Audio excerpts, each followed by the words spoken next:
que tu quer conversar? Mais daquele cinema. Tá, então fala, pode falar. Ó, se eu não gosto, eu não vou ir. Não é porque você gosta e eu tenho que ir só porque a prof diz e você diz. Não é? É porque eu não gosto e eu odeio. Porque só pode pegar pipoca, não pode pegar mais nenhum lanche. Não pode beber. Tu não deixou eu beber coca. Que mais?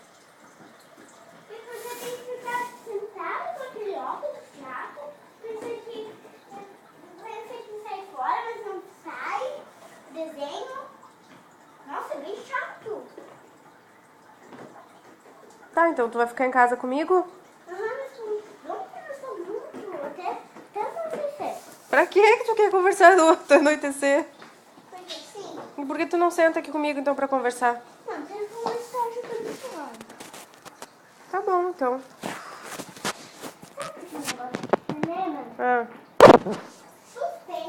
Tu nasceu junto comigo? não, Com o papai? não, Ninguém, né? não.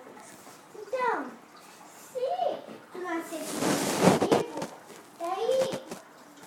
daí eu ia gostar, porque a vovó Caralha ia te levar muitas vezes no cinema, daí eu também tinha que ir, daí eu tinha que ir. Mas agora, como? Que não tem dois, daí eu não preciso ir.